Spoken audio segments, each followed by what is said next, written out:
All right. All right. It's 1 o'clock, so I'm calling the February 5th, 2024 meeting of the Albemarle County Architecture Review Board to order. Could you call the roll, please? Yes. Mr. Mitsuno, Here. Mr. Stoner, Here. Mr. Hancock, Here. Mr. Henningsen. Here. Thank you. Thanks. Today's meeting is a hybrid meeting. The public may access and participate in the meeting electronically. Instructions for doing so are posted on the Albemarle County website at the Albemarle County calendar. The public has real-time audiovisual access to this meeting over Zoom and real-time audio access over telephone, both as provided in the lawfully posted meeting notice. This meeting is being recorded and will be made available on the county's website. This meeting is a public record and subject to disclosure under the Freedom of Information Act. All speakers, when it is your turn to speak, please first state your name for the record. Applicants who are making presentations, note that your presentation is limited to a total of 15 minutes, which you can divide among your team members.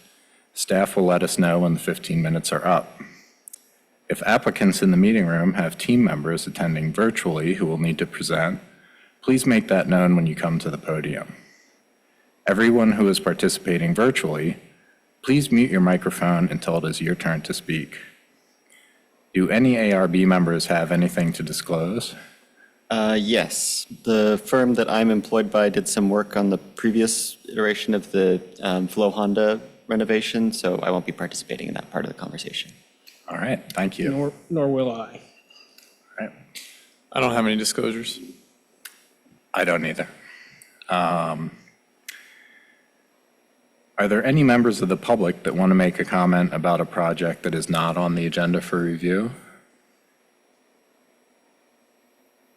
No, nobody online. All right, great. We don't have any consent agenda items today, and we don't have any work sessions today. So we will move to our first regular review item, of which there are 3 today. The first is ARB 2023-116, 3-notched center. Mariah, do you have a presentation? Yes. We could switch to my screen.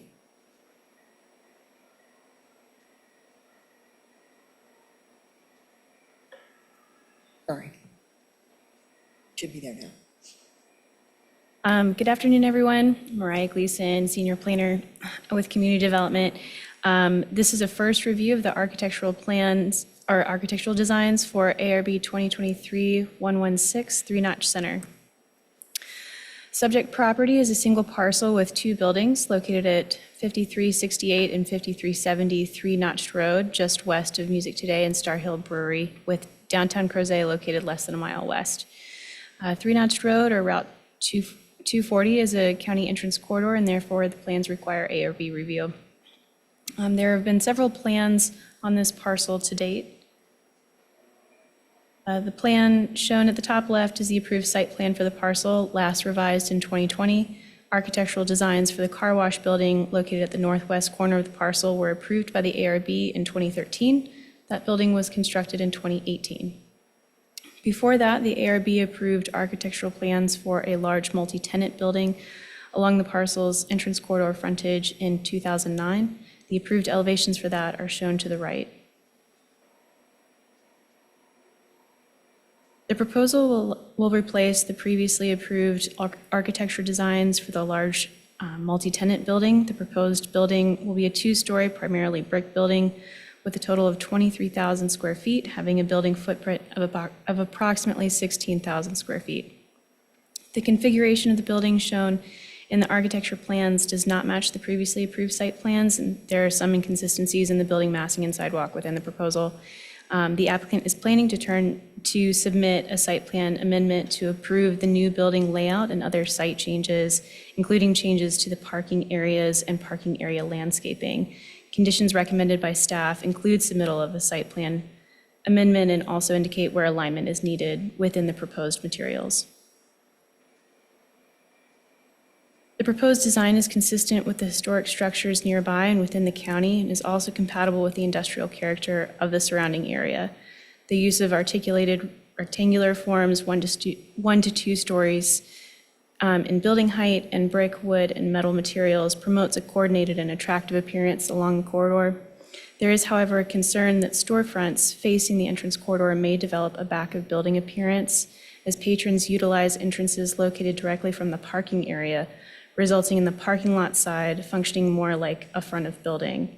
A building design that includes internal spaces to accommodate back-of-house functions would reduce the potential for windows along the entrance corridor to daylight utilitarian or service functions or be covered by poster-style signs and help maintain an appropriate appearance along the corridor. Second, while locations for signs are shown on the elevations, a proposed comprehensive sign plan for the building will be needed. Other issues identified in the staff report include providing details for window glass, dumpster pad, and loading zones, confirming that the rooftop equipment will be eliminated from view from the entrance corridor street, updates to notes, and lastly, revisions to additional information to align with landscaping, lighting, and grading requirements. A full set of recommendations and discussion topics are provided here. I also have a slide that lists possible motion, ARB motion, should a member of the ARB like to have that on hand. Otherwise, are there any questions I can clarify from the report or presentation? All right, thanks a lot. Tara, do you have any questions? I don't.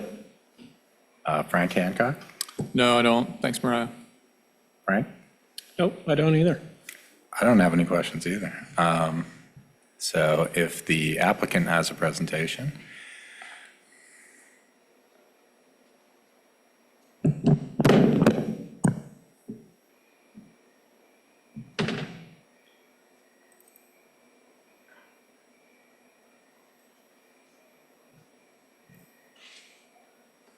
Is it possible? Good afternoon, everybody. My name is Kevin Schaefer. I am the Charlottesville Studio Director for Design Develop. And we are here today to talk about Three Notch Center. If I can pull that up, there we go. Thank you so much, Mariah, for the thorough staff report and the diligence. We appreciate it. As mentioned, this is a preliminary ARB presentation, so we're here to engage in the conversation, look for comments before we go back and kick off our civil engineer on that the site plan amendment scope of work.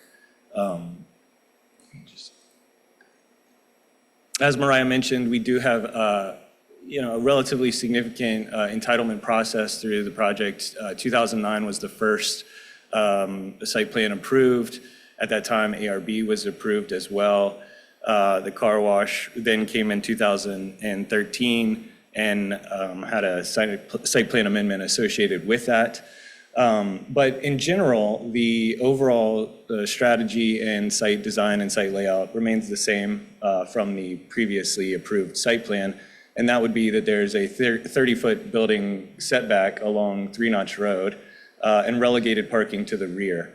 The building itself has a strong entrance corridor frontage, and the location and overall layout of the building utilizes the previously approved site plans. But what has changed in the past 15 years is how we use buildings in this post-COVID era. We are starting to shift away from the traditional two-story professional office building, and especially in Crozet, look more towards destinations or experiential uses. Maybe it's restaurants or small-scale breweries, things like that.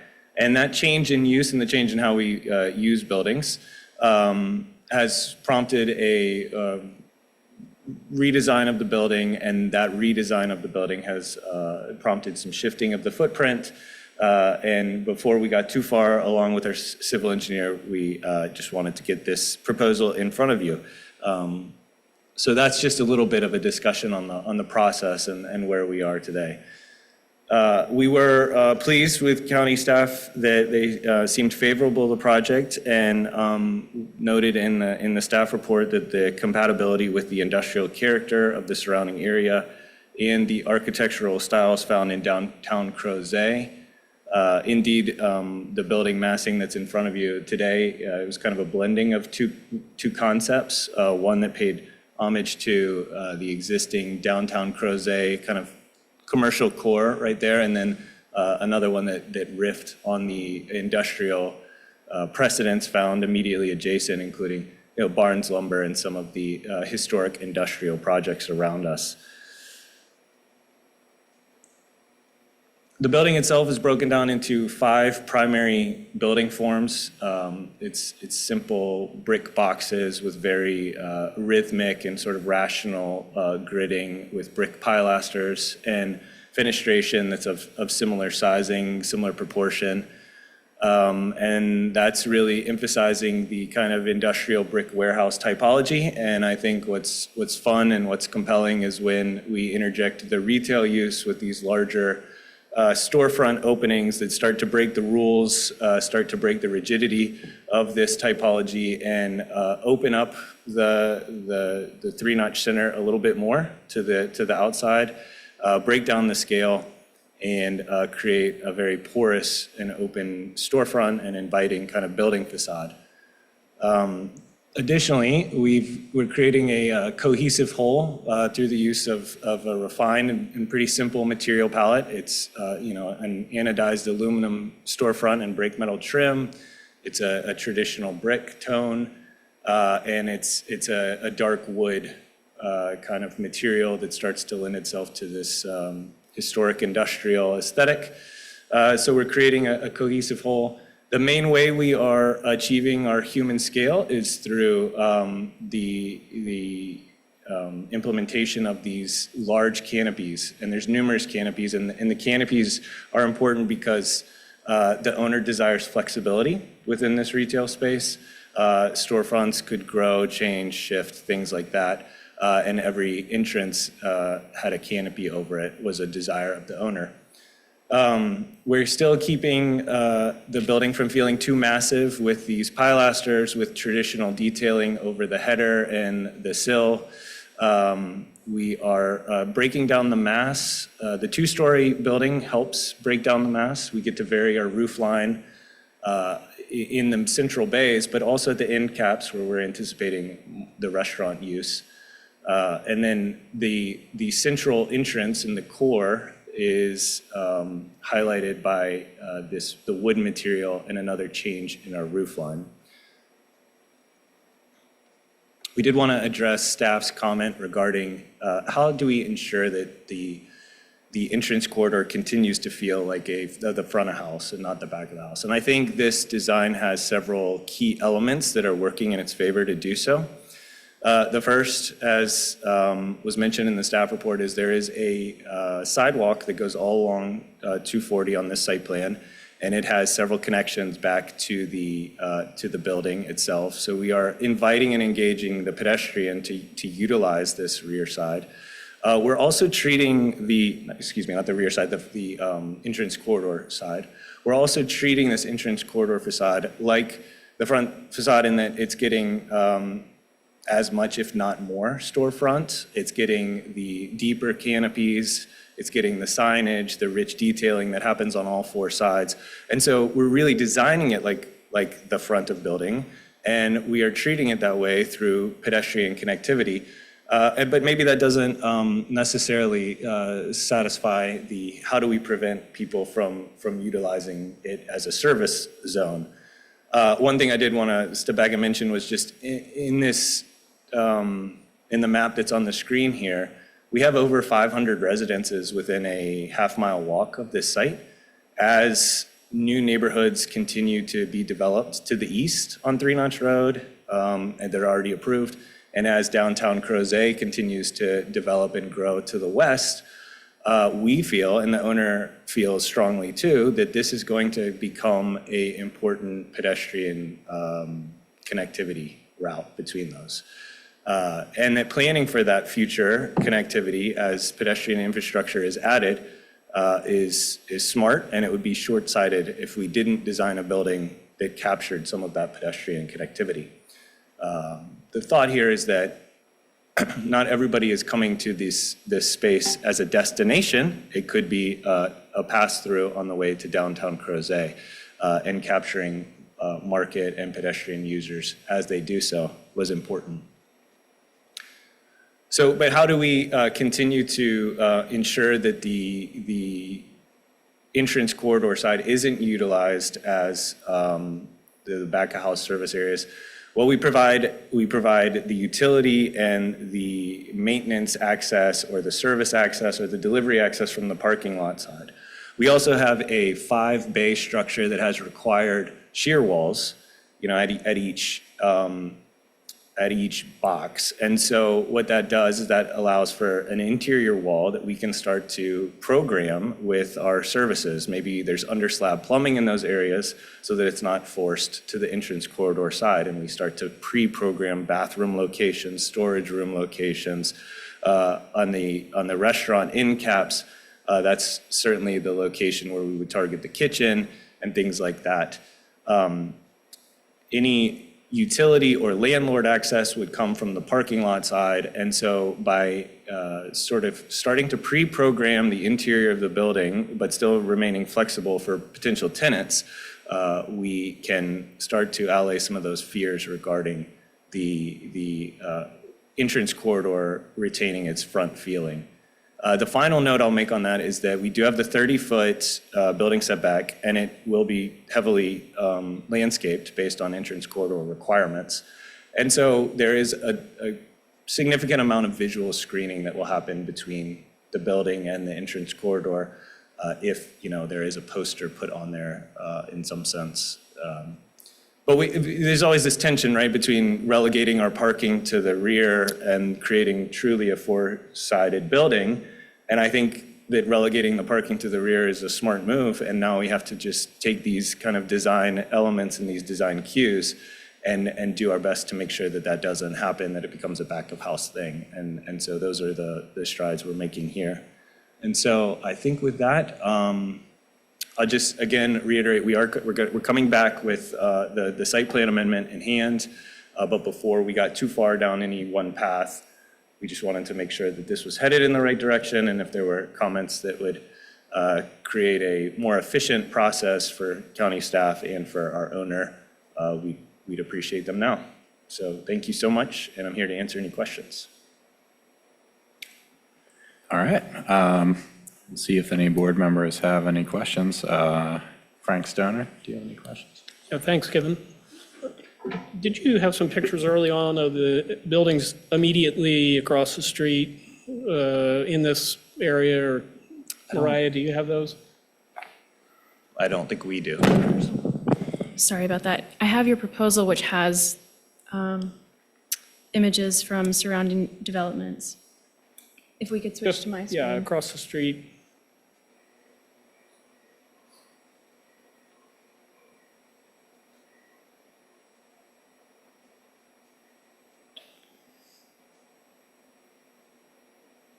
Just the one of Star Hill. No. So it looks like I don't have a front image of the Music Today buildings, but we do have Star Hill in this lower image. Oh, I'm sorry, it's here.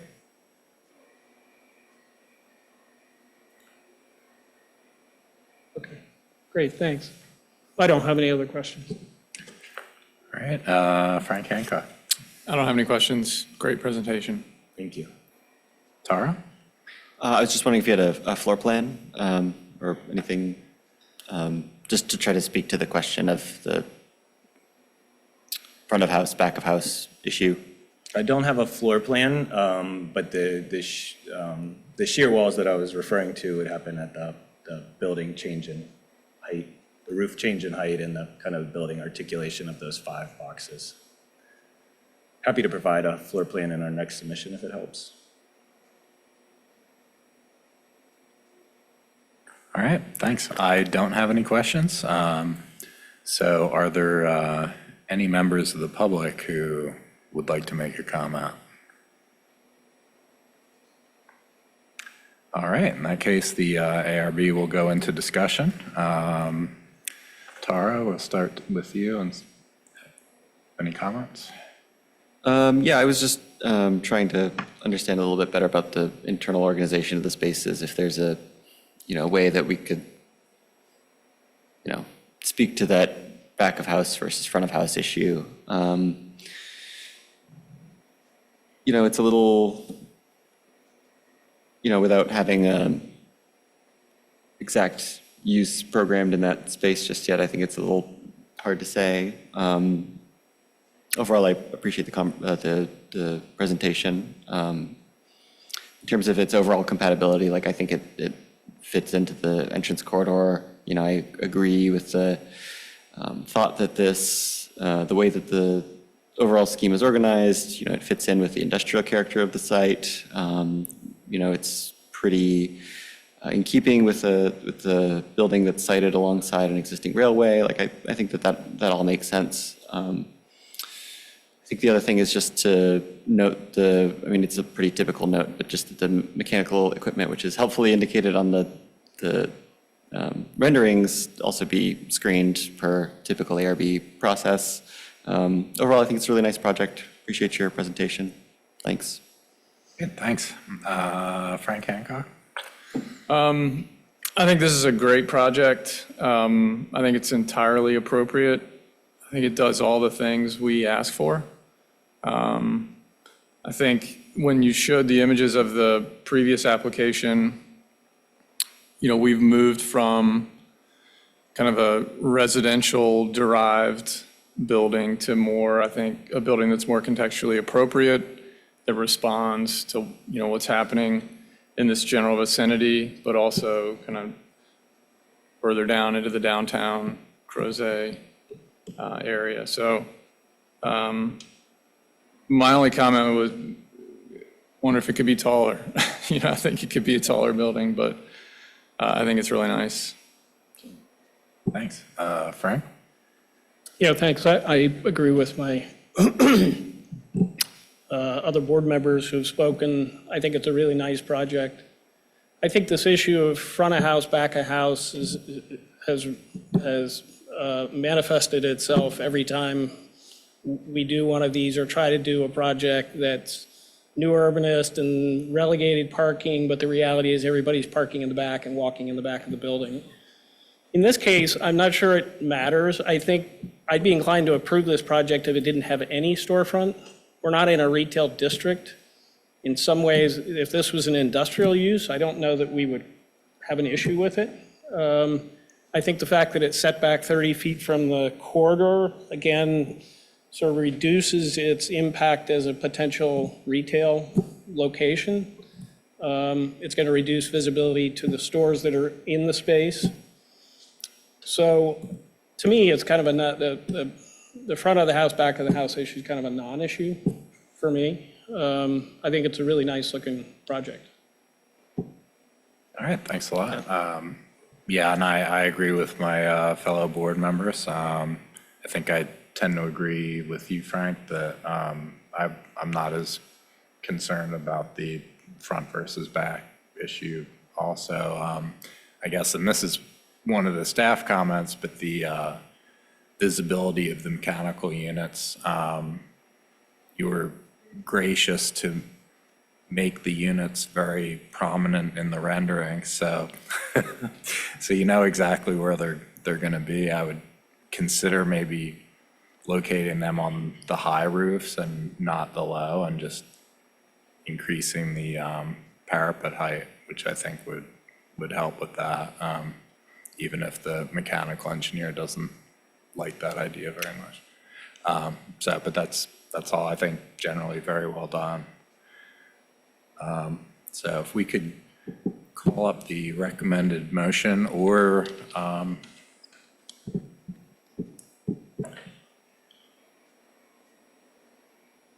guess at this point, they're just looking for comment. So we could do a motion though, or not. Sounds like there is a motion.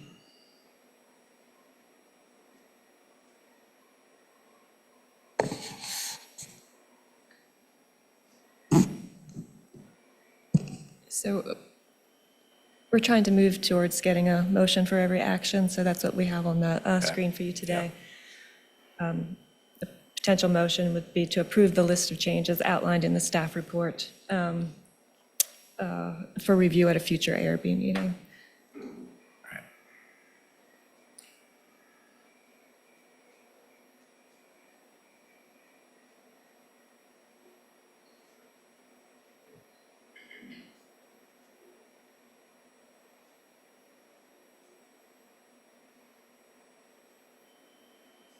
This I'll just run through in the same order for comments to see if anyone has any tweaks they'd like to make. Tara?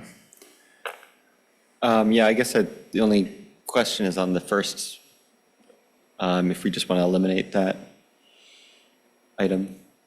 Yeah, I agree. I support that too. Yeah, unless there's a way, I'm trying to imagine like what that would even, in the case that we wanted it demonstrated, it would be like a facade revision essentially, right?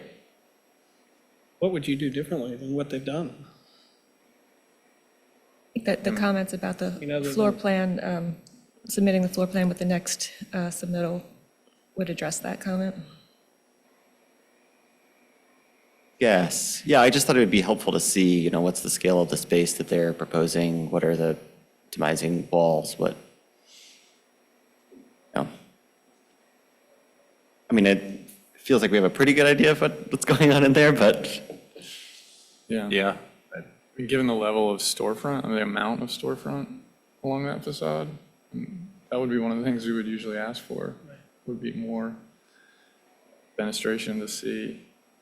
I feel like you're going to have a pretty good sense of what's happening inside the building as you drive past, and way to interact with the building visually. And then there's doors, you know, there are entrances along corridor.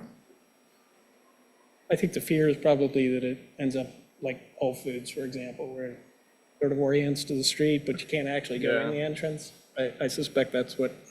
I kind of feel like that, Referencing. sorry to interrupt, the exhibit that the applicant showed of just the context, the amount of residences nearby, the scale of the road, I mean, it's a much different scale than some of the buildings we often cite, you know, as like examples of the back as front or front as back that's not successful. Like the one on Pantops we talk about a lot. Right. I just feel like this is a different condition. I agree.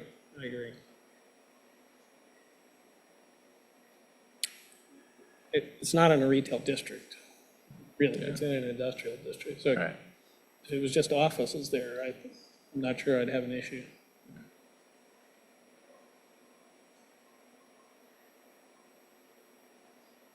I'm good with it.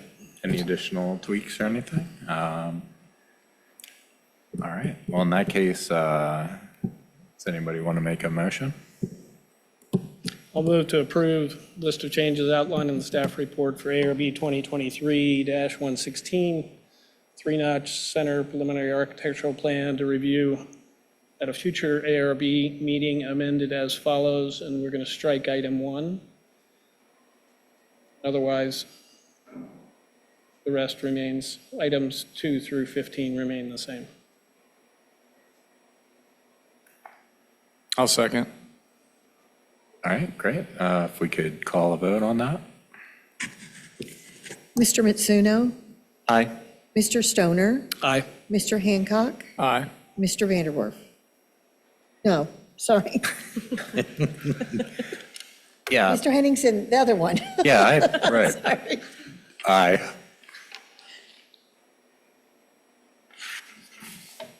All right, well, thanks a lot. So we will move on to our next regular review item, which is ARB 2023-117, Flow Honda renovation. Chris, do you have a presentation? Yes, 1 second.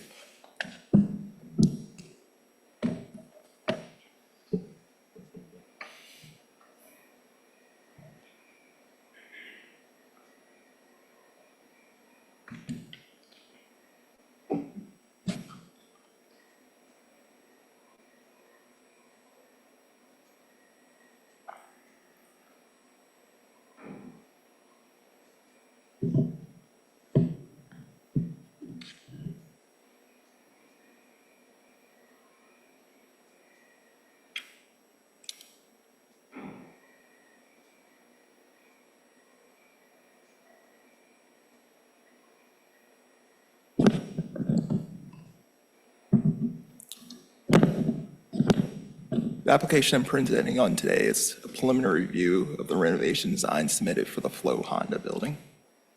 The site is located along Route 29 near the intersection with Hilton Heights Road.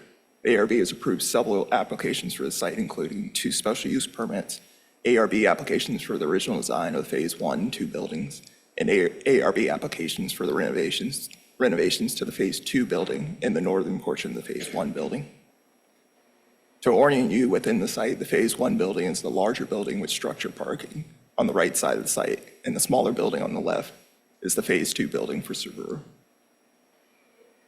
The renovation of the Subaru and Chrysler Dodge Jeep Ram buildings that were approved by the ARB in 2022 and 2023 added ACM panels to both buildings and slate-clad towers and a canopy to the Subaru building. Painting the brick and ephes that was also proposed to both buildings, but was not ultimately approved by the board. Renovation of the Honda building would remove the existing entrance tower, canopy, and 2 bays of storefront windows and brickwork related to the showroom building, and paint the brick and ephes related to the service portion of the building white. What is proposed to replace the existing design is an adaptation of Honda's branding scheme, which consists of double-height storefront windows framed by blue ACM panels with a series of white ACM panels extending out from the top of the blue frame. The removal of the existing entrance tower eliminates a top-heavy, exaggerated version of a traditional building form. However, the double-height storefront windows reduce the existing human scale of the building and do not relate to the glass found in the rest of the building. Revising the design to introduce elements that break up the scale of the glass and maintain the existing rhythm of regular space bays of storefront windows would be appropriate. Painting the red brick white reduces the level of coordination between the Subaru building and the northern portion of the Phase 1 building. Staff recommends revising the design to maintain the red brick related to the service portion of the building. Staff recommends the changes listed in the staff report to be reviewed by the board in a future meeting. I'd be happy to answer any questions. All right, thanks a lot. Frank Hancock, do you have any questions? I don't. Thanks, Chris. Tara? No, I think it's just you and me. Oh, that's right, yeah. Yeah. Should I come up with some questions? Wow, okay. Yeah, You can go first. yeah, I don't have any questions. I'm just caught with my pants down here. Does the applicant have a presentation? I'll try to think of some questions during your presentation. It's good to be here again. It's been a long time. You know, I had to make that joke, right?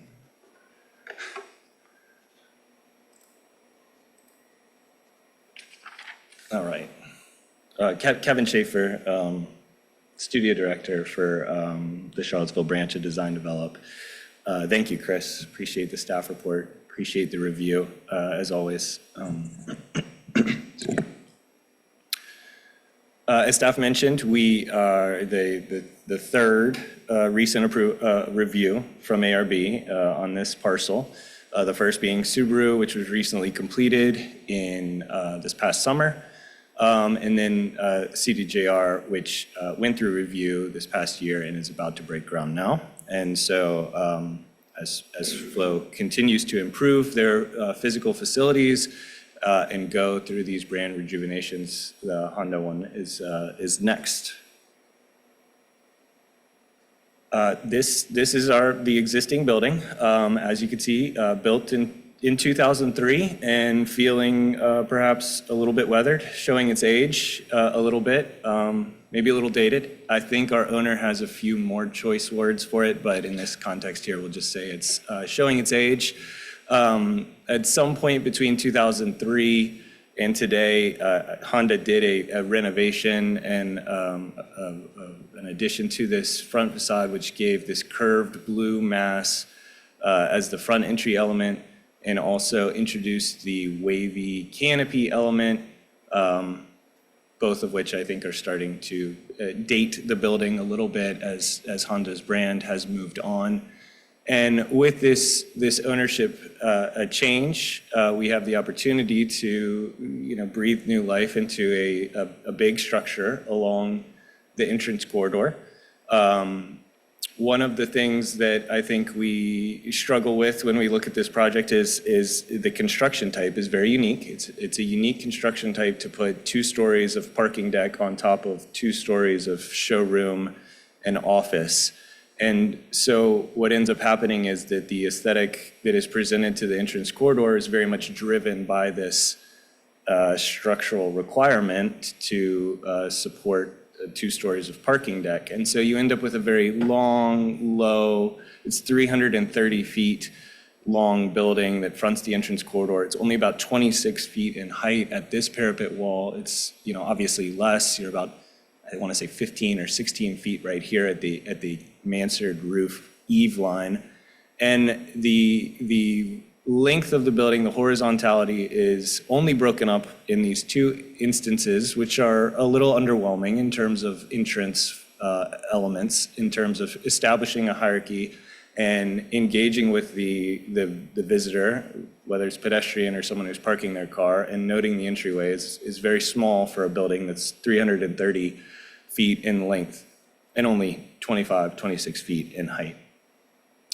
And so when we start to evaluate this campus holistically and look at this from an entrance corridor perspective, this did go through ARB in 2003.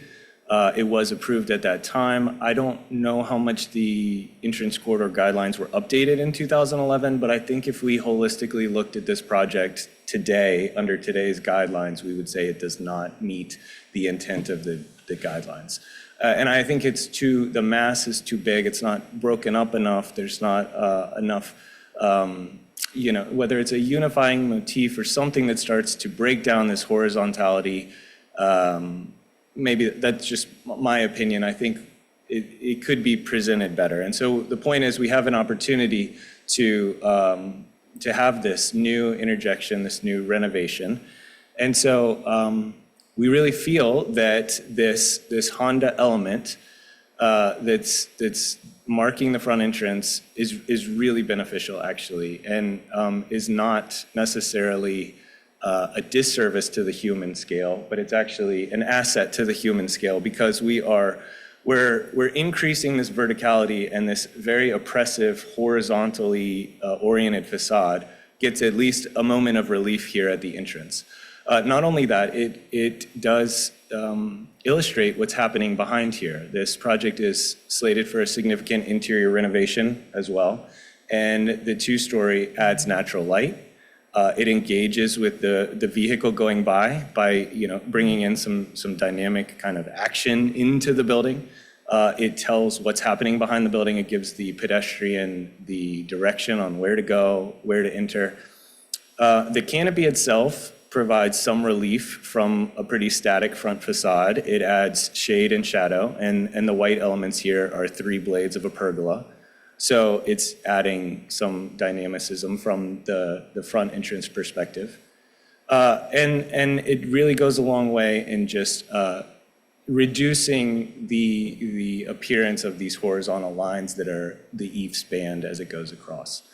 That's not to say that we disagree with all of staff's comments, and staff kind of pushed are we keeping the blue at the top of the parapet wall question?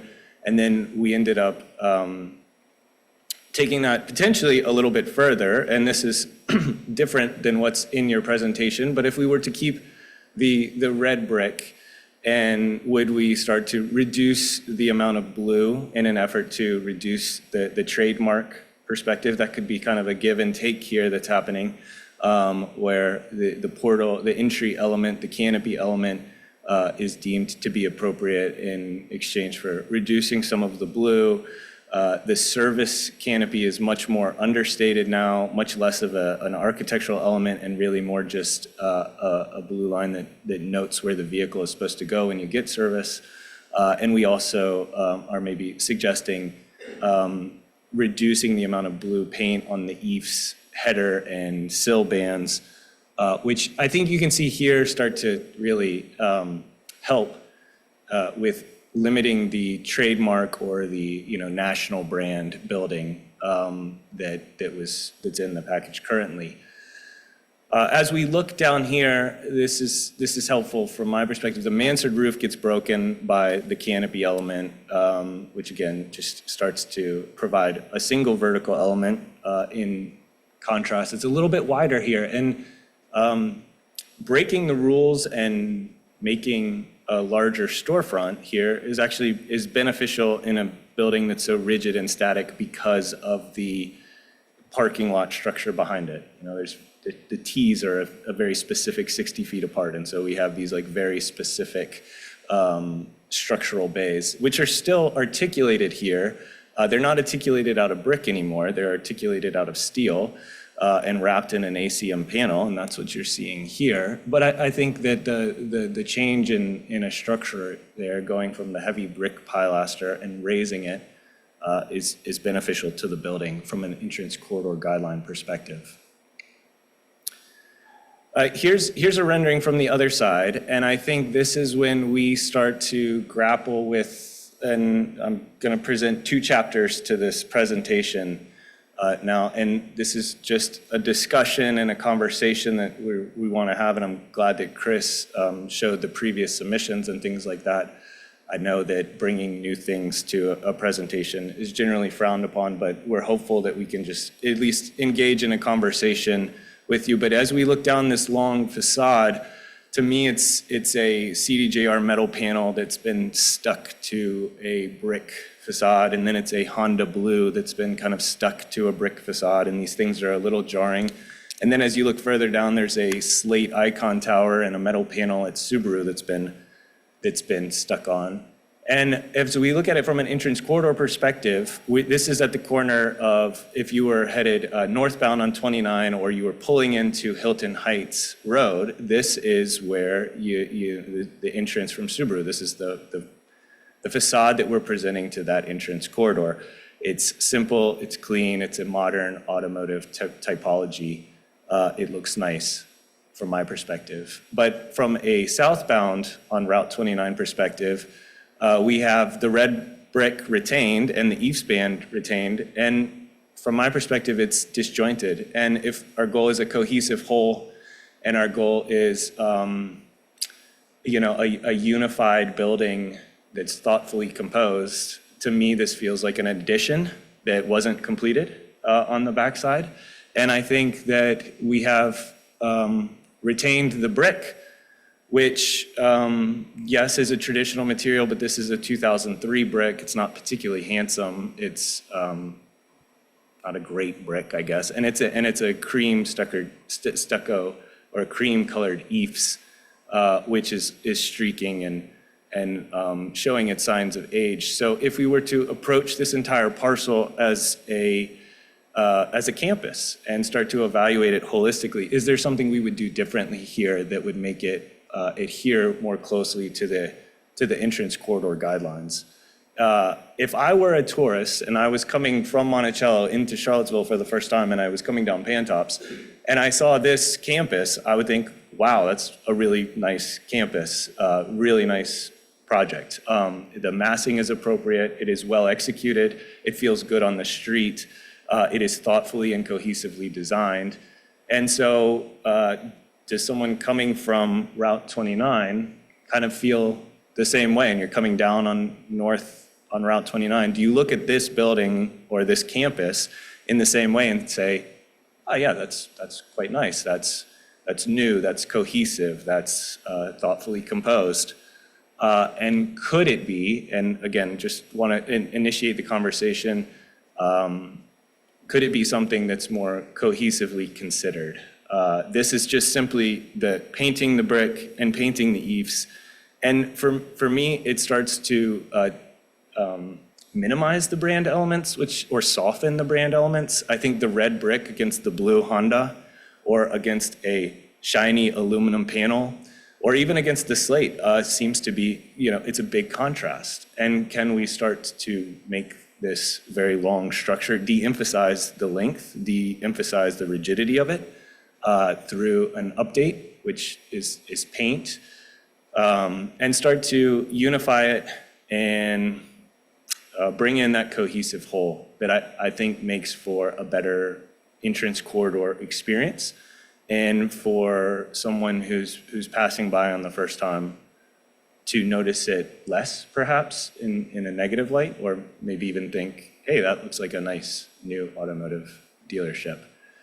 So that's the gist of it. Two chapters in the conversation that I was hoping to facilitate or foster, I guess, is the storefront in canopy element appropriate with maybe incorporating some of the revisions, and is it appropriate to start to approach this from a cohesive campus approach? Does it reflect better from a guidelines perspective? I'm happy to answer any questions you may have. And I really appreciate any comment and direction you can give us, and as a start to this discussion. All right, thanks a lot. Frank, do you have any questions?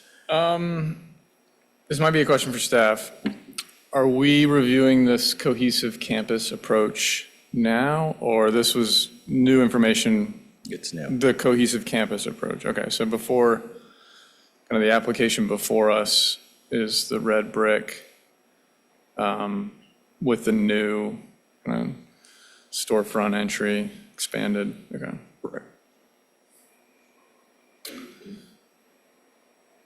Let me see, questions for the applicant. I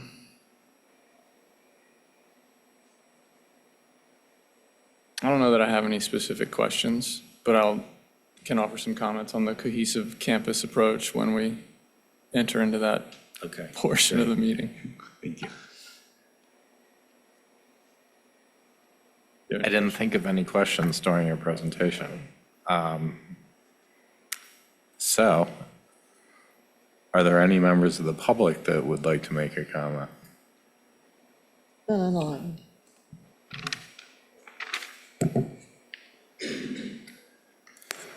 Good afternoon to the two members of the board that I'm speaking to tonight. My name's Neil Williamson. I'm with the Free Enterprise Forum. We do not take positions on projects, and we don't have any position on this revamp or whether you paint it purple or anything else. But we do have the benefit of sitting through 20 years of these meetings. And I actually remember somewhat vividly when this was built, which makes me really old. But there was great excitement that we had the cars out of the entrance corridor. The car storage was behind and was hidden and was relegated. I remember the term relegated being used then. And I think it's important that we recognize that we stand on the shoulders of those who came before us, sometimes for the good and sometimes for the bad in terms of design. So thank you very much. All right, thank you. All right, all right, if there are no other public comments, the ARB will now go into discussion. Frank, do you have any comments? Sure, it might be helpful if we maybe could pull up your presentation, Chris. I don't know if we're able to swap back and forth, but just to remember what we're reviewing.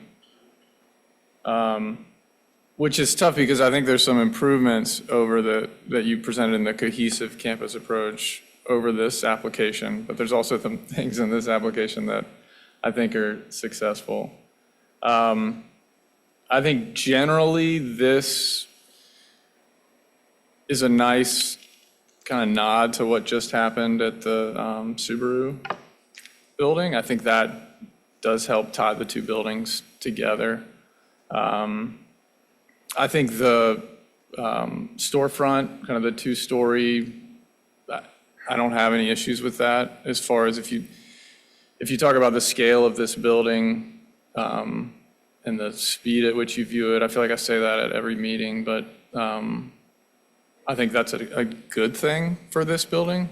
I think it actually helps it. And as the applicant mentioned, I think it breaks up the horizontal nature of this, or the strong horizontal nature. So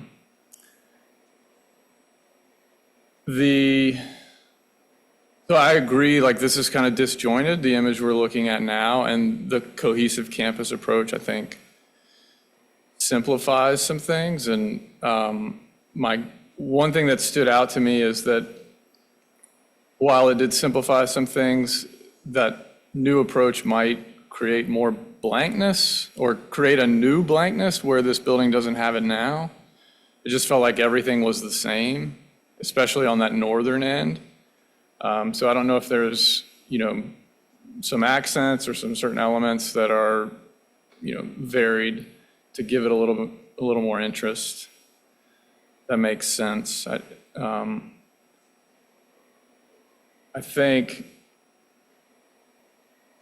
yeah, like this, painting the red brick on that southern end, I think, didn't make as much sense, but then when you show it at the cohesive approach, it makes a lot more sense. And do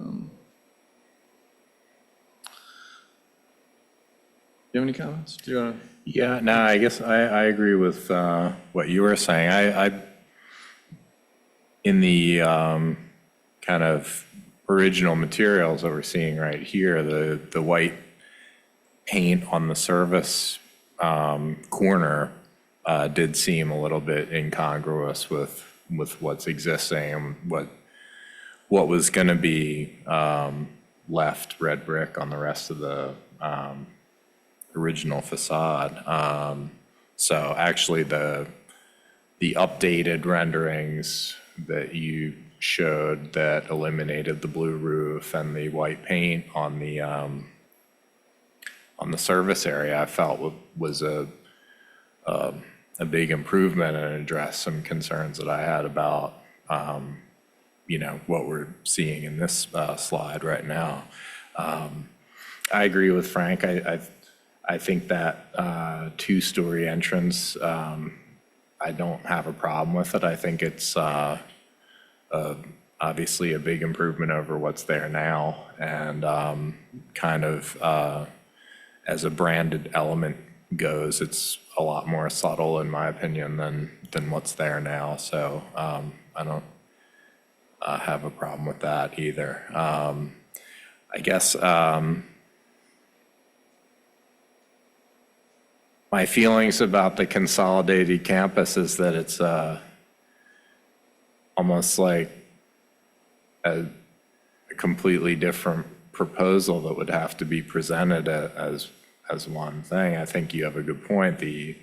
On the Subaru building, it does, I don't think leaving brick on, or red brick at least, unpainted on half of the building was an improvement. That's just my personal opinion.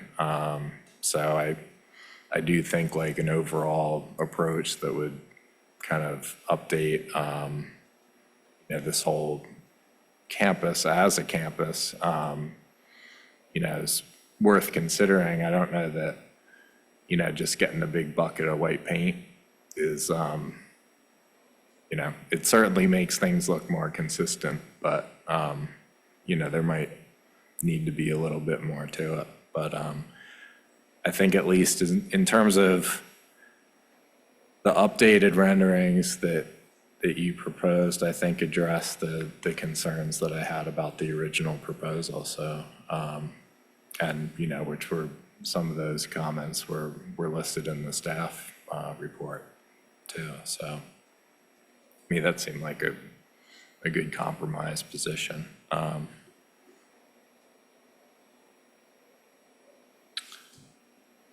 Should we look at the staff comments? And then I guess the question is, are we moving forward with that still, and you want to receive comments on that?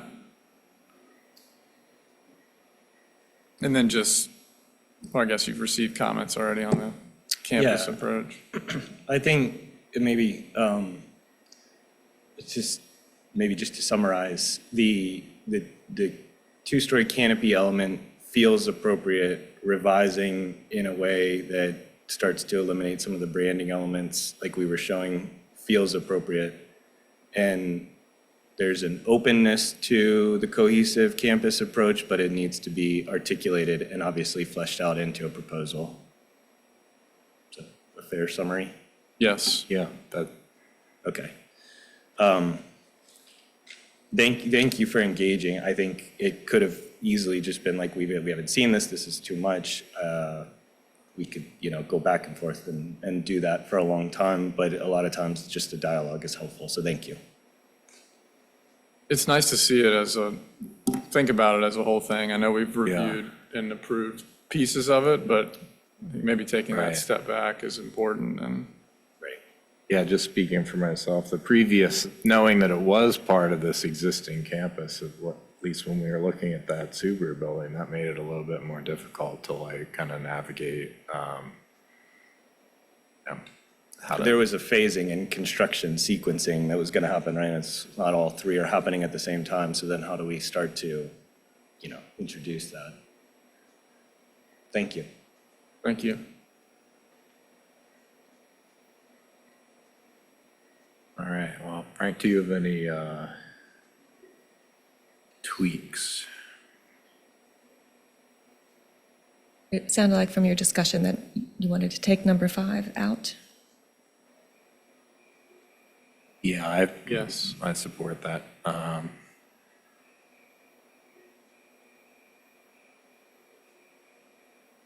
Then strike number 1.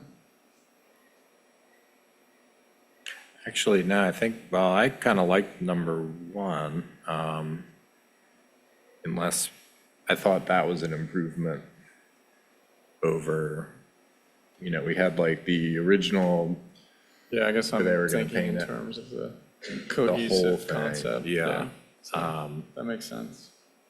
Yeah, I think we want to limit these comments to the submittal that the report was based on. In the minutes, we can detail some of the comments about the other proposal. And then I think we'd expect possibly another application to come through with that design.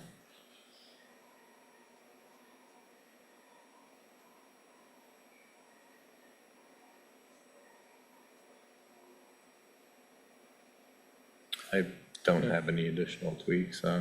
Yeah, I'm good. I'll move to approve the list of changes outlined in the staff report for ARB-2023-117 to be reviewed at a future ARB meeting, amended as follows: strike item number 5. And I'll second that.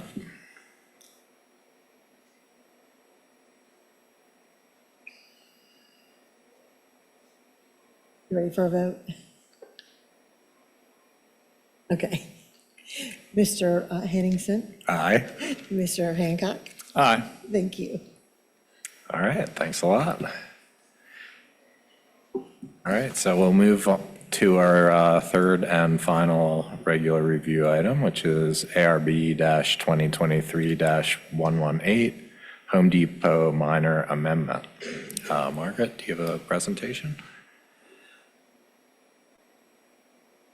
Yes. This is a review of a minor amendment for the Home Depot project. The amendment is required in part to show the existing site features that will be demolished prior to construction of the new Home Depot building. The cross-hatching in this image shows the proposed demolition, and the remaining mall structure that would remain would be to the left in this image. As we've discussed in previous reviews, that demolition includes the Sears building and a portion of the north end of the mall building. And you'll recall that the original proposal had the Home Depot built up right against the mall structure. And then the revised proposal places a travelway between the new store and the existing mall. With the demolition of a portion of the mall, then a new wall is needed for the north end of that building. That blue line shows where that new wall would be in this image. And this image shows the proposed new wall. It's faced with ephes and is almost entirely blank. There's one employee entrance at the west end. There are minor steps in height and joints at intervals along the length of the elevation. Those joints aren't really expected to be visible or discernible from any distance, so they wouldn't really contribute to eliminating the blankness very much. The design doesn't address the guidelines requirements regarding human scale and blankness. Although the wall may be screened by a future building, approval of the minor amendment cannot require the construction of that building, so the work associated with this minor amendment must meet the design guidelines on its own. Consequently, we've recommended that the new mall elevation be revised to include treatments to address scale and blankness. In addition to that, there were a few recommendations for minor changes regarding paint color, lighting, and tree protection. Happy to try to answer any questions that you might have. All right, thanks a lot. Tara, do you have any questions? No, thank you for the report. Thanks. Frank Hancock? No, I don't have any questions. Thank you, Margaret. Frank? No, I don't have any questions either. Thanks. Thanks. I don't have any questions either. So if the applicant has a presentation.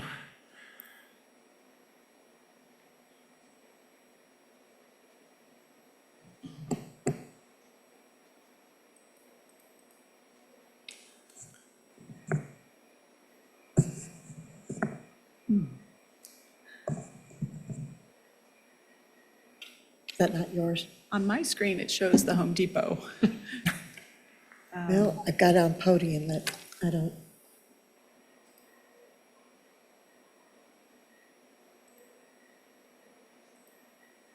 There we go. Sorry, I had to put it in slideshow mode. Thank you, Mara.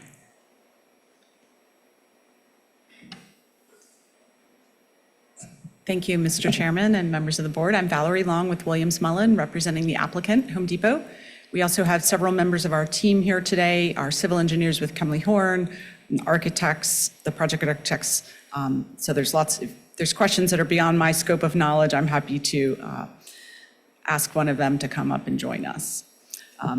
As Margaret indicated, and I know you know this project because we've been here, I think 3 times at least already, but as Margaret indicated, as a refresher, because of the need to remove part of the mall to create space to build the new Home Depot store, they have to build a new wall, temporary mall on the end of the mall there, the northern end.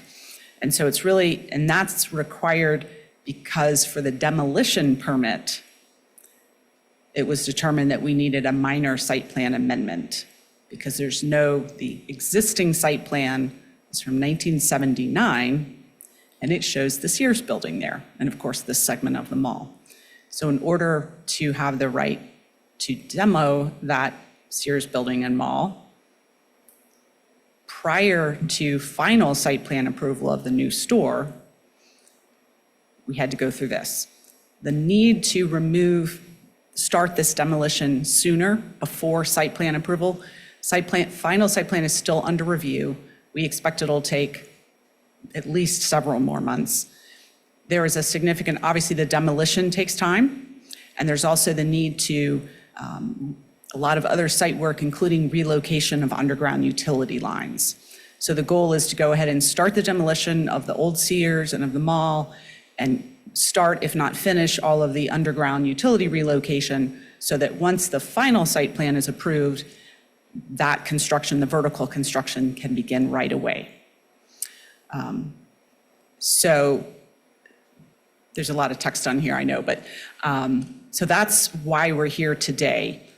Again, even though you've provided comment on the final site plan already, that continues to be underway. So it's this new temporary wall will be an interim condition until the Home Depot store is under construction, just as it would be if we waited to do the demolition until after final site plan. That temporary wall will be at least 150 feet from Rio Road. That's measured from actually the entrance to the mall from Rio, which is one of the places that you may see some gaps through those plantings and proposed future plantings of the new store. So any views of this temporary wall from that Rio entrance, it's 850 feet away. It will be behind the new store, which itself is 580 feet long. And then there'll be the travelway in between as well. So it'll be quite a distance from the Rio corridor. It's also, the new temporary wall is shorter than the new Home Depot store. So most of that wall will be blocked by the new store, and I have some slides that'll show that a little better. There will be a segment of it, if you're looking at it straight on from Rio Road, there's a segment of it that will be visible, that will not be blocked by the new store. We don't think it'll be visible when you factor in all the new landscaping that will be added in with the store. And again, this approval of the demo permit will allow the Home Depot store to get started sooner than otherwise. And then once the final site plan's approved, the vertical construction can start. Also, as I believe we've shared before, Home Depot owns most of the mall. Everything that was available to purchase, they bought it. That's how badly they wanted this site. The plan is to redevelop the entire mall, but they have to get the store up first. The sooner they get the store up and running, the sooner they can redevelop the rest of the mall. So most of the mall is going to come down, hopefully in the near future, so that the whole site can be redeveloped. So this wall is temporary, and we would really prefer not to have to spend a lot of resources designing, making this wall look more attractive, given that it's a temporary wall and it will be so far away from both entrance corridors, and much of it blocked by the new store and much of it lower than the store. And also there'll be so many plantings in between the views from each of the ECs. So again, as Margaret indicated, obviously that's the parcel in question. The green area is the portion of the mall that would be removed. And sorry, it's a little bit closer in. You can see the blue line is the approximate location of the temporary wall.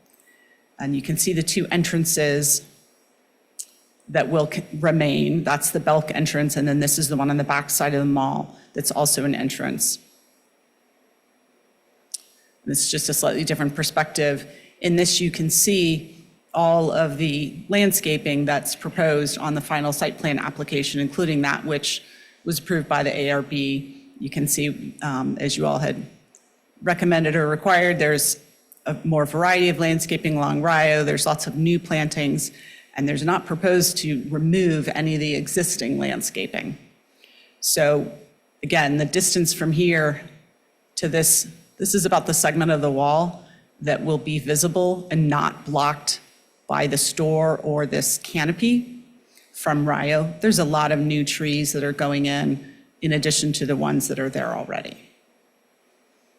This shows the measurements, 853 from that entrance, and from Route 29, it's 724 feet. And again, this is it's from here to here, this segment of the wall that will not be screened by the store or the canopy, that could potentially be visible, but it's at such a distance, and with all the new trees in between, we don't think that spending resources on building articulation and architectural details is money well spent, especially since it's a temporary wall. This is obviously a markup of the exhibit that was in your packet and shown in an effort to explain a little bit better what you're seeing. The top image is looking straight at this temporary wall from Rio Road. And you can see the sort of columns, that's that back entrance to the mall. And then you can see the existing Belk store in the background. And then the middle image is showing how, starting with that eastern entrance, going all the way to the far end of the middle section, that will all be screened by the new store. And then the lower end is showing, on the far left, the portion that will be screened by the new store here. And then this is the segment that will potentially, or theoretically at least, not be screened by the new store. But then again, the taller Belk building will remain right behind it. And just for context, that's the existing Belk entrance on that side. So the vast majority of this new wall will be screened by the new store.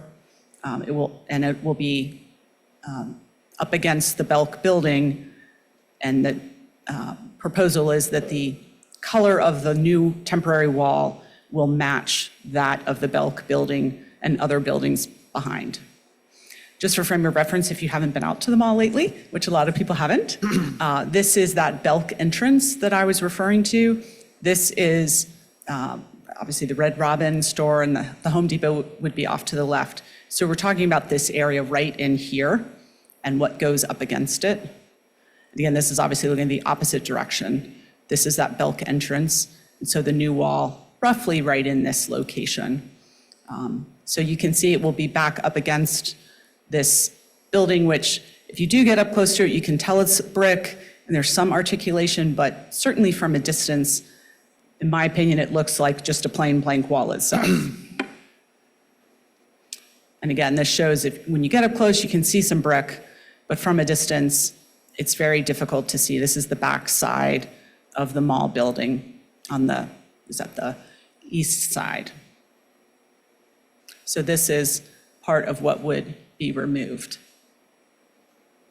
Just for a reminder, frame of reference, these are the elevations that we have submitted as part of the final site plan application to provide context of, what else will be going on. We think also that with this new store in place and the new garden center and the plantings that will be out front, any temporary views of this temporary wall, one, they'll be at a distance.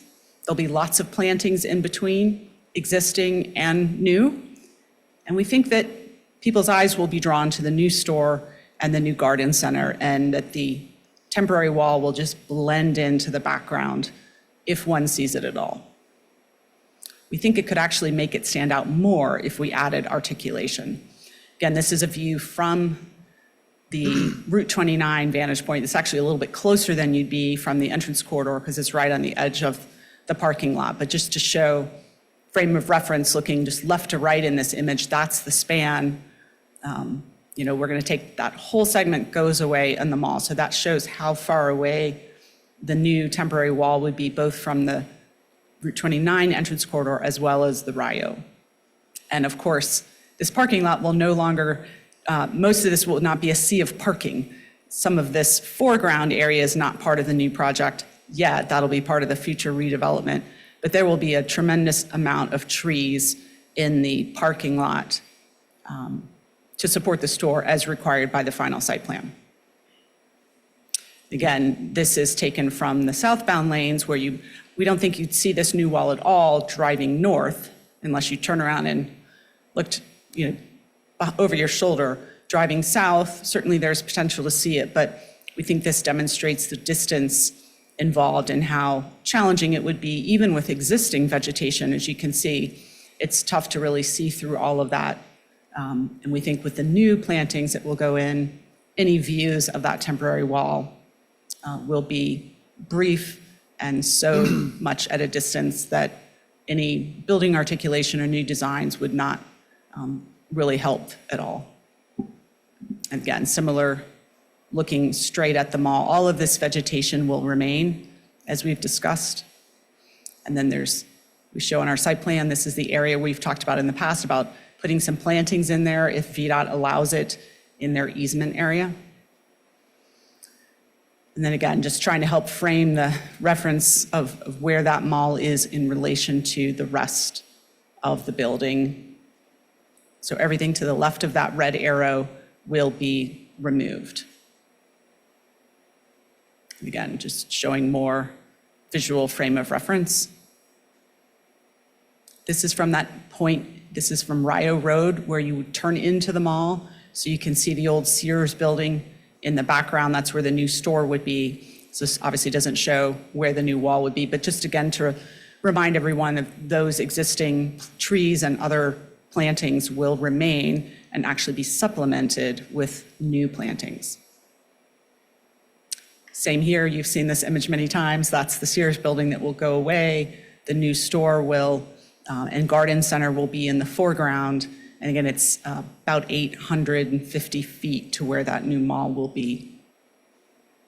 And again, this is the renderings you've seen before with the existing landscaping in terms of showing what we expect will be the levels of visibility of the new store if no new plantings were put in.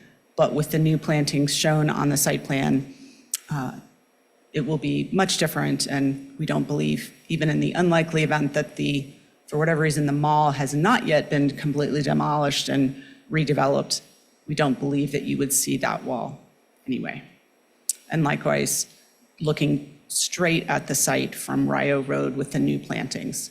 And I think actually this probably doesn't even reflect the revisions that were made to the planting plan in this area at your direction several months ago. So again, it's an interim condition just until the store is built. It's 850 feet away. It's behind the 580-foot-long new store. It's shorter than the new store will be, so most of it will be blocked.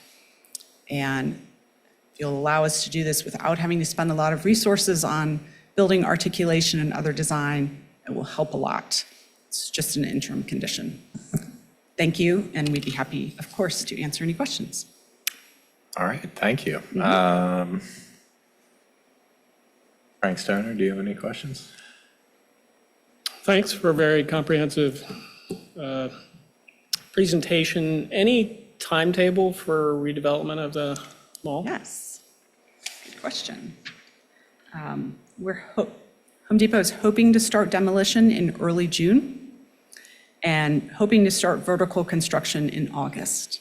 Of course, that requires the final site plan to have been approved by that time, including final ARB certificate of appropriateness. That's the And then goal. for the balance of the mall, is that 2 years, 5 years? I No don't know idea? that, I don't know that there's been a time frame identified. I do know that Home Depot has been for probably a year now working with potential development partners to identify options for how it could be developed, sort of identifying who's the right partner to do that. Home Depot would not do it themselves since they're not developers in that sense. They build Home Depot stores and that's it. But they are very much moving forward with that. It's as you can imagine, it's challenging. A project of that size to put together a master plan and work with the existing form-based code and other things. So I don't have any Okay. information about when, but I'm sure it's sooner rather than later. And my only other question is really for Margaret. How are we defining sort of temporary structures, review of temporary structures? What's considered temporary and not subject to ARB? Yeah, the entrance quarter guidelines don't define temporary. The zoning ordinance does not define temporary. The building code, I believe, is 180 days.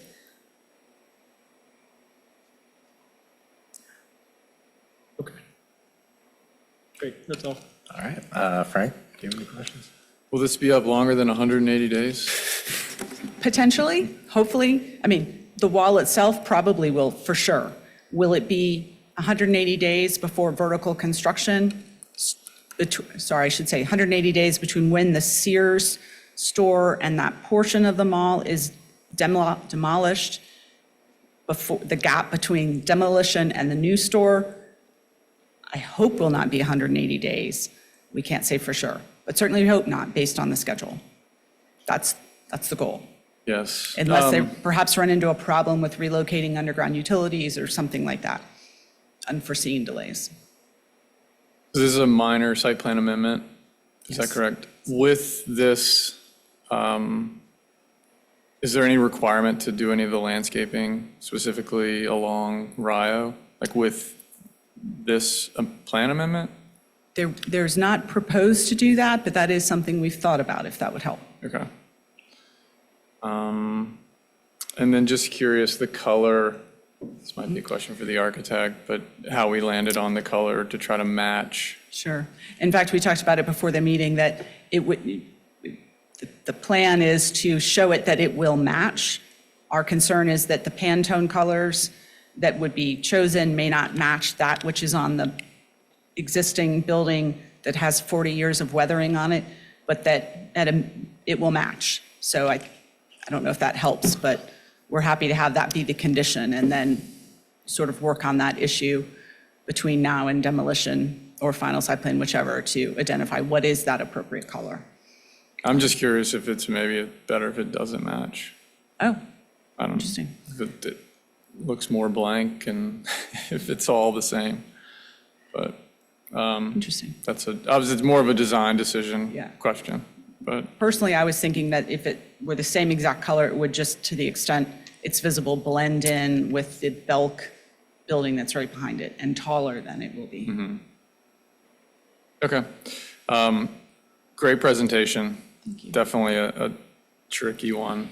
So thank you for walking us through it. Shows the challenges of infill redevelopment. Yes, but an exciting project. I don't have any more questions.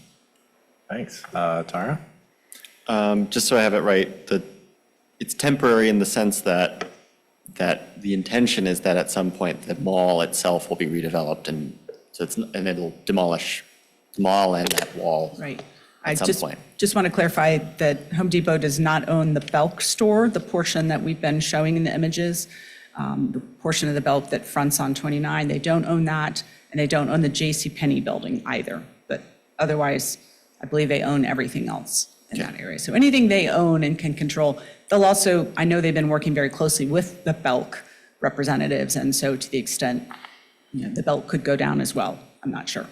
Okay. But yes, that is the goal. Thanks. Sounds good.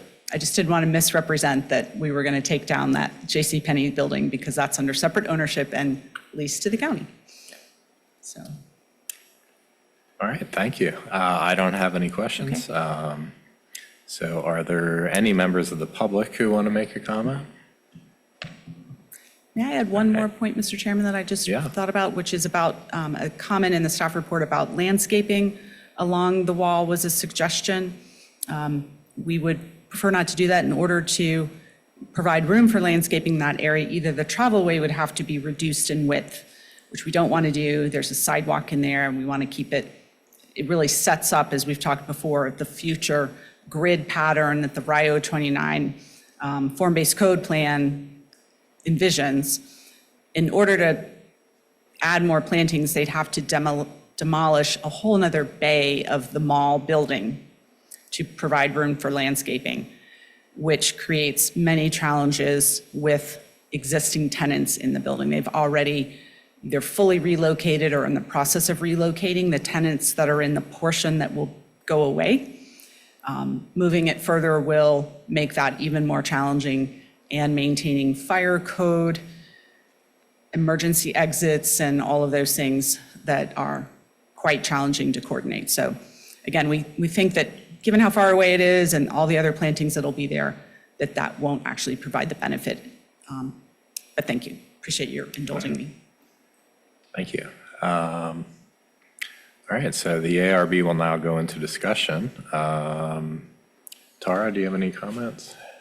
Thanks for the presentation. Yeah, I think in general, what I would think about as the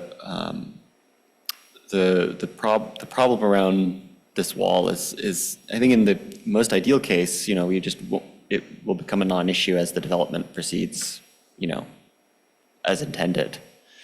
I think the only case that I can imagine is which is I think the intention of the way that this process is set up is in the unfortunate event that the Home Depot development doesn't move forward, then what ends up happening with this wall that's been, there. And then I think the question is well, what's a reasonable way to treat that wall, right? To Frank's suggestion, is it does it become a different color? You can go, there's many, many variations of how you could decide to treat that wall.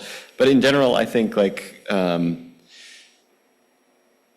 given the intention for future redevelopment, that the types of treatments, if any, that I'd be interested in seeing would be something on the order of changing the paint color in one location, a base, some sort of simple treatment on the order of changing the ephes color, not I didn't think that anyone on the board was necessarily asking them to add a bunch of architectural features to that wall. Yeah, so for me, it's either to kind of keep it the same, and if the development doesn't move forward, it just continues to be this wall that's the same shade as everything else, which itself is not great, but at least it's coordinated. Or if you do a couple of little tricks with the ephes to just, change the paint color kind of alongside the lines of what's happening at the Home Depot, where there's this alternating thing going on, and you change the base and you call it a day. That's kind of, to me, the two courses I can imagine. But I don't think anything, for me, I don't think it needs to be clad in a particular material or, articulated in a specific way. Yeah, it's kind of my feeling. Frank Hancock? I agree with Taro. I think, for this kind of interim condition, some temporary conditions I think would also be acceptable. And I think you outlined maybe some of those, or at least maybe that's just where my brain went. Is it like movable planters or things that could be reused elsewhere on site? I think this is where you have to get super creative, and I kind of hinted at it in my question is, do you install the landscaping along Rio early as a measure to try to relieve blankness? So I think it's kind of, yeah, I think everyone is just nervous about this interim condition. Maybe one day it's not an interim condition and someone comes and asks us why we approved this big blank wall. But it seems very unlikely that that's going to happen. And we don't want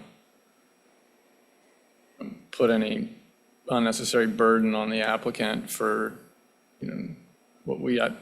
what I see as a great project for the county. And I feel like,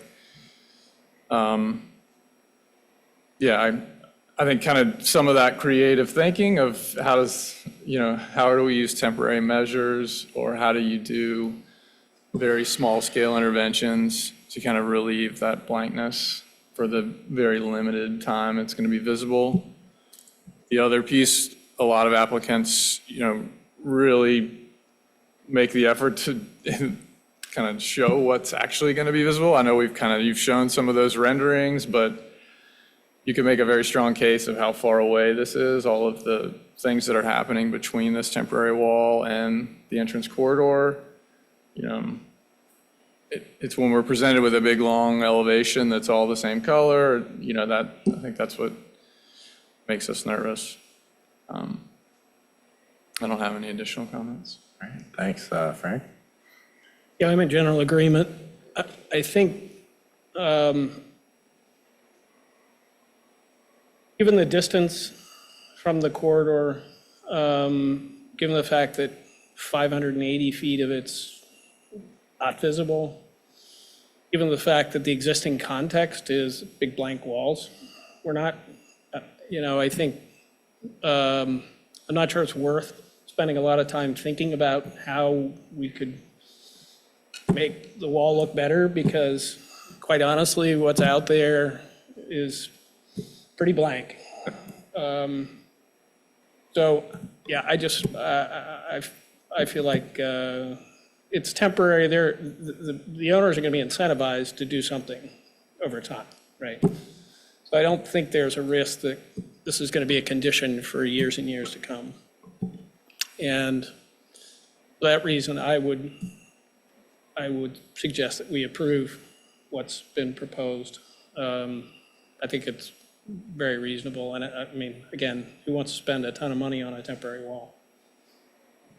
So those are my comments. Thanks. Yeah, I'm in total agreement. I think the only concern is like we're being asked to approve something that would never fly on its own as like just a proposal.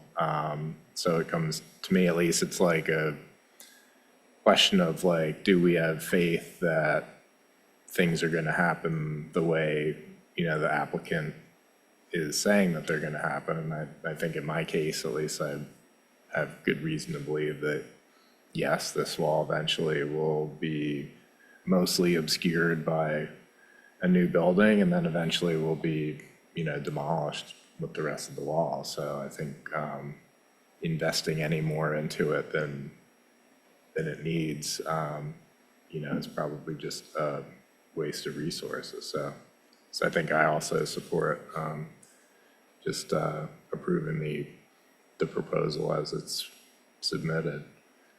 So, Well, yeah, I think if it doesn't, so let's say the project doesn't end up happening, because we probably wouldn't have approved the Fashion Square Mall in its state, maybe, but I feel like it would be a question, right? Like to the previous applicant's point about the campus, right? Like Fashion Square Mall would have been different if it were brought before this board currently too, right? And then if this is a project doesn't end up happening, like, I do think that if that wall is just blank, it'll be bizarre. But if it were treated in a particular way that's different from the existing building, I think that'd be even weirder in a way. Yeah, so I can kind of see the logic and just,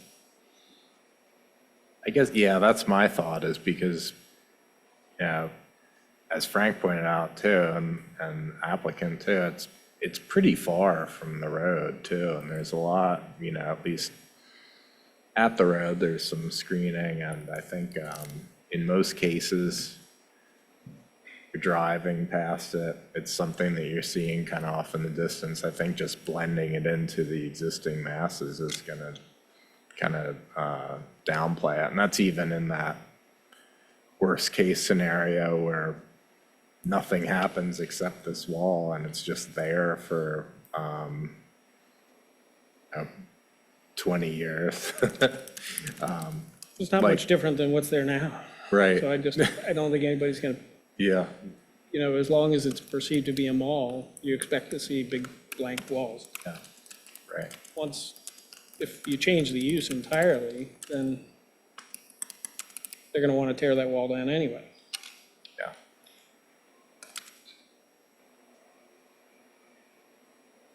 Right. Well, if there are no more comments, we've got the recommended motion.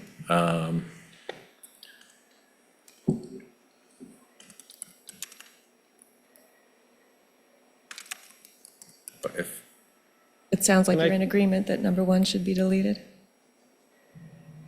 I Yes. think so, yeah.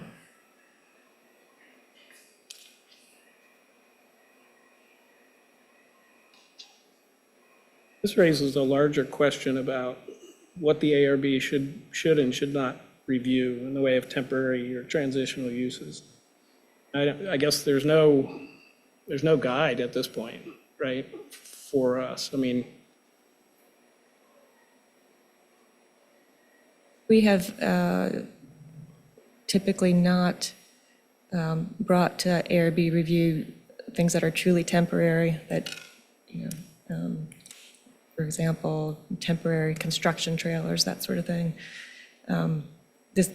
This wall is temporary in that someday it will likely come down, but there's no date associated with it, so I think it's not, it would be good to update the guidelines to address the issue, but I think it would be hard to make a decision saying that temporary is anything that may someday not be there, because that's potentially everything. I think we need to put a timeline on it. I mean, doesn't it all come down to a permitting approval timing? Like that It's really not a temporary wall. I mean, it's not a temporary as the building code would define it. It's a permanent, it's got to be built as a permanent wall. It has to be safe, it has to be usable. It's just temporary in the sense that someday there's a plan to redevelop the overall property, and so it would go away some point in the future. Yeah, I mean, it seems like in this case, just this particular project, probably better to err on the side of caution in terms of like having the board review this particular proposal. I think smaller or less prominent stuff, staff level. I guess there are a lot of eyes on this particular project, so probably best to, even if the end result's the same, better. The recording system is really good, so when we go back to listen to the meeting tomorrow, we'll hear everything you say, but sometimes it gets really hard to hear in the meeting room.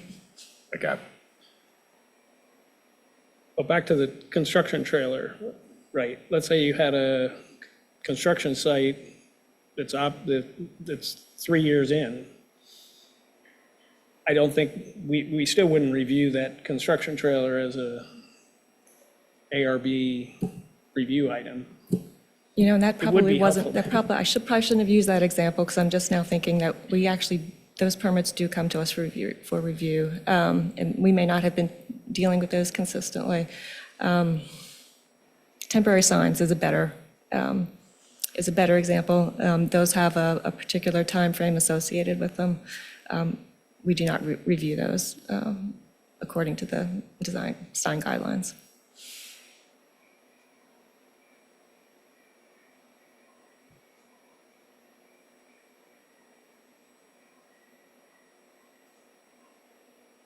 Can we amend number 2, I guess, in accordance with what the applicant suggested?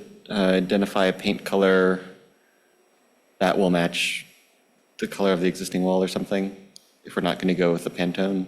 Yeah, actually, that's what we prefer. It just wasn't clear on the Oh, you drawings. prefer, okay. So just to say that it matches the existing wall would be preferred.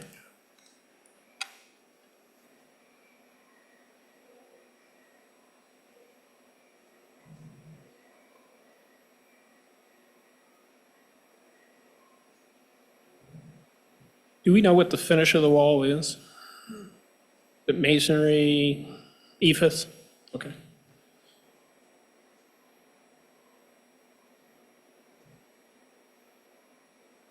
All right. Does anybody have any more tweaks or feeling like making a motion? I'll move to approve the proposal with the revisions listed in the staff report amended as follows. Eliminate item 1. Modify item 2 to remove the second portion of the sentence that says a paint color and corresponding Pantone color for the new wall or note. So modified, it would say revised architectural drawing to identify the color will match the color of the adjacent mall wall. All right, thanks. Anybody want to second that? Second. All right, if we could call a vote. All right. Mr. Henningsen, Aye. Mr. Hancock, No. Mr. Stoner, Aye. Mr. Matsuno, I'm sorry, I can't talk today. Aye. Okay, thank you. All right, thanks a lot. All right, so we will move to other business. Does anybody want to move to adopt the January 16th, 2024 ARB minutes? They were really good minutes. So moved. I'll second that. Who seconded it? Oh, I did. You, okay. Yep. Mr. Henningsen, Aye. Mr. Hancock, Aye. Mr. Stoner, Aye. Mr. Matsuno. Aye. Thank you. Thanks. All right, do any board members or staff have any additional items they would like to discuss? All right, sounds like that's a no. So the next ARB meeting is scheduled for February 19th, 2024. Are there any board members who can't attend? Sounds like Is it a holiday?